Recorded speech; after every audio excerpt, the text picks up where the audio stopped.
성경은 분명히 믿음은 하나님의 선물이라고 말하고 있어요. 이 말의 의미가 무엇일까요? 믿음은 선물이다. 네. 첫째로 유다서 1장 3절에 보시면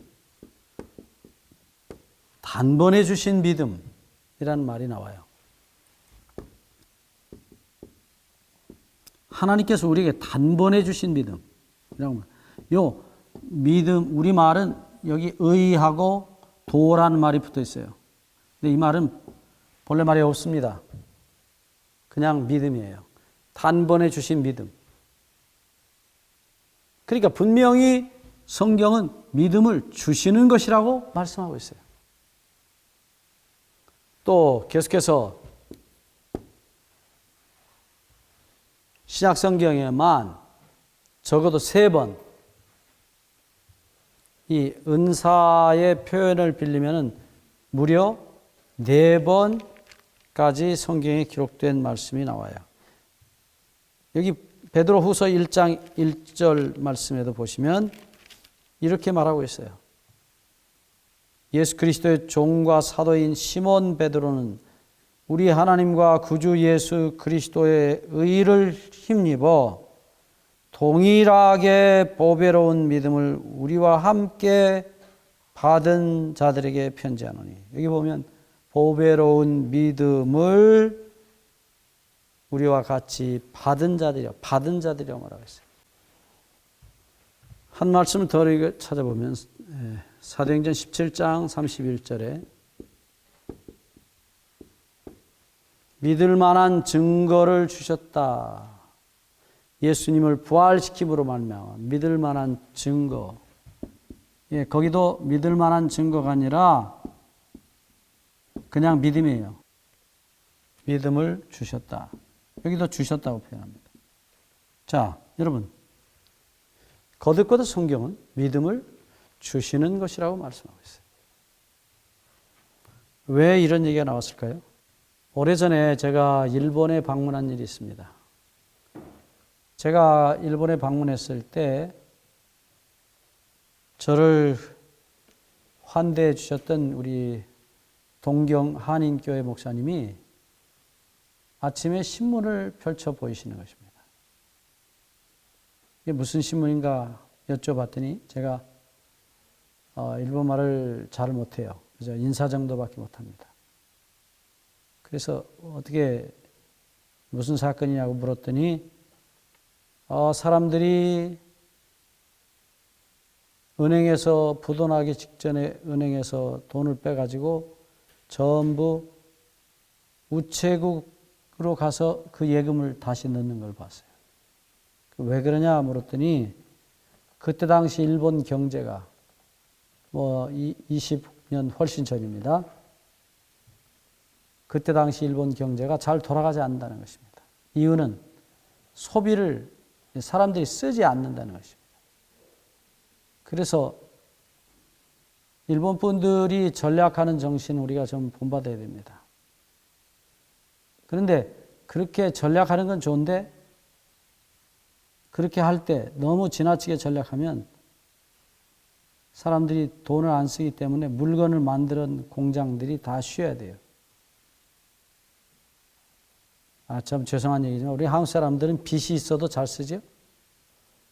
그리고 어떻게 보면 빚 많은 사람이 돈은 제일 잘 쓰죠. 그래요.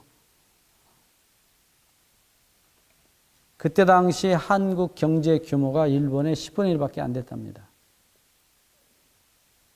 제가 정확하지 않을 수 있어요. 그런데 훨씬 돈 많은 일본 사람은 돈을 안 쓰는 거예요. 그리고 오히려 부동산이나 아파트 같은 이런 곳에 투자해서 돈이 오르길 바랬는데 그게 되지 않아요. 그래서 일본 경제가 너무 어려웠어요. 그래서 일본의 은행들이 최근에 제가 들은 소식에 하면 이제 일본도 미국 비슷하게 돈을 맡기면은 이자를 주는 게 아니라 오히려 보관세를 내야 된답니다. 소위 마이너스 금리라고 하는데 너무 힘들었어요. 그래서 일본 은행들이 돈 장사를 못하니까 부도가 나는 은행들이 있었던 것 같아요. 그래서 사람들이 그 은행에 가서 돈을 찾아가지고 부도가 안 나는 은행이 일본의 우체국이랍니다. 우체국은 국가가 운영하는 금융단체예요.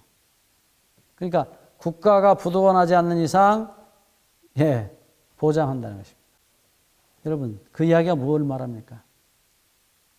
은행이 소비자들에게 믿음을 주지 못하니까 소비자들이 그 은행에서 돈 빼가지고 믿음을 주는 우체국에 갖다가 다 예금을 하는 것입니다.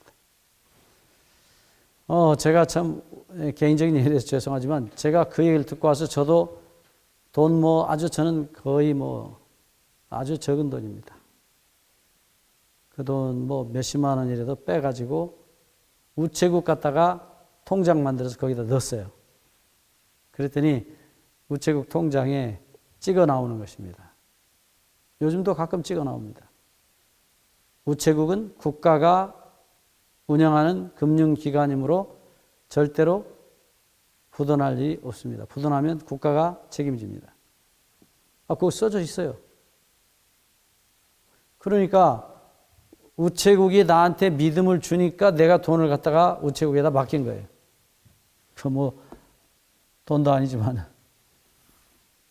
여러분, 하나님께서 우리에게 여기 사도행전 2장 31절의 말씀대로 믿을 만한 증거를 주셨기 때문에 그 하나님께 자신을 맡기게 된다는 것입니다.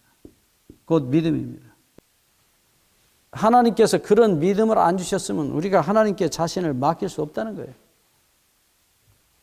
여러분, 아이들이 왜 학교 갔다 오면은 가방을 엄마한테 툭 던지고 나갑니까? 놀러 나갑니까? 엄마가 자기를 어떻게 사랑한다는 것을, 엄마의 사랑이 그에게 어떤 존재라는 것을, 어떻게 엄마가 자기를 사랑한다는 것을 알기 때문에 엄마에게 모든 것을, 엄마의 사랑에 모든 걸 툭 던지고 맡기고 나가는 것입니다. 그래서 성경은 분명히 말하기를 이 믿음은 사랑이 만드는 열매라고 말하고 있어요.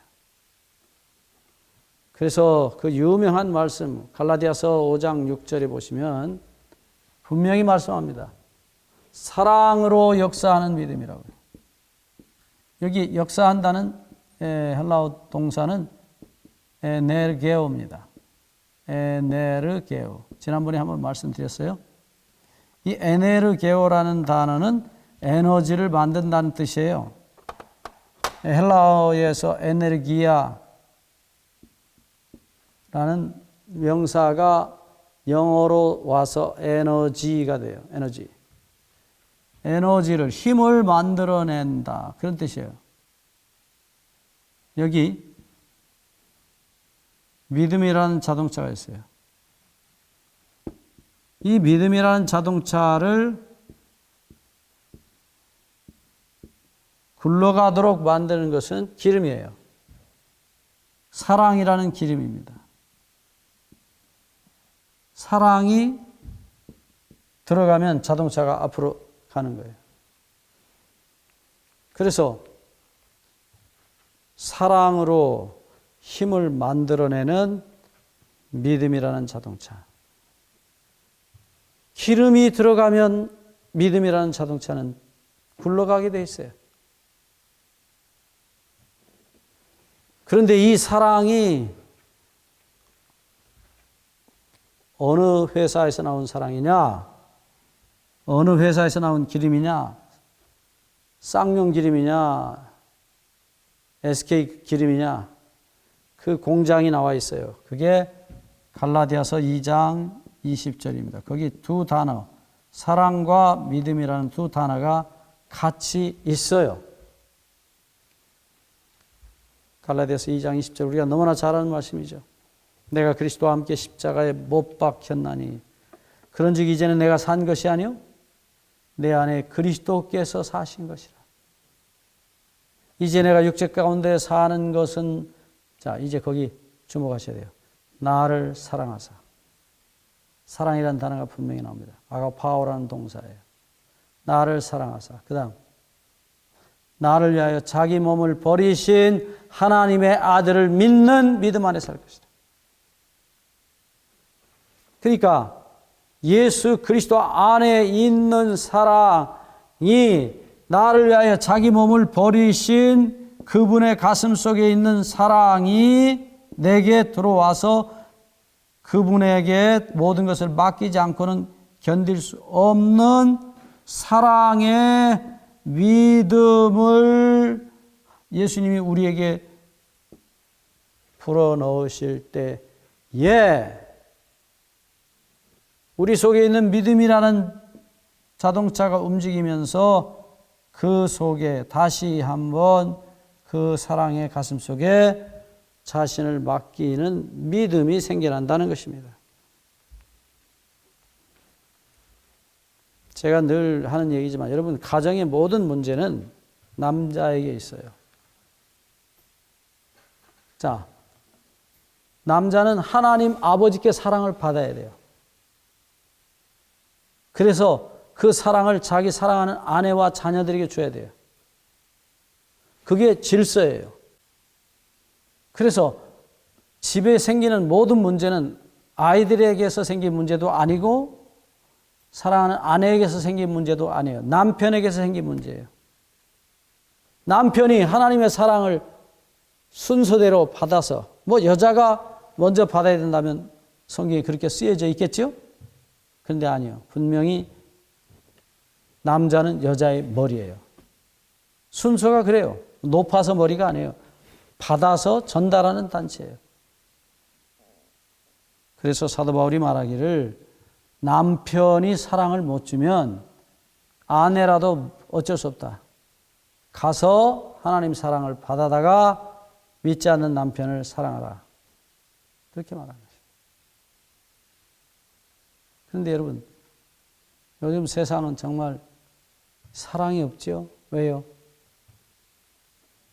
남자라는 존재들이 하나님의 사랑을 받아서 가족들에게 전해줘야 됨에도 불구하고 돈과 세상의 일에 파묻혀서 그 사랑을 받지 못하고 받아주지 못하고 사랑하지 못한 죄예요. 여기 다시 한번 우리 분명히 하겠습니다. 이 믿음, 다음 시간에 얘기하겠지만 이 사랑의 믿음, 사랑에 변하지 아니함. 적어도 세상은 다 변해도 누구는 안 변해요?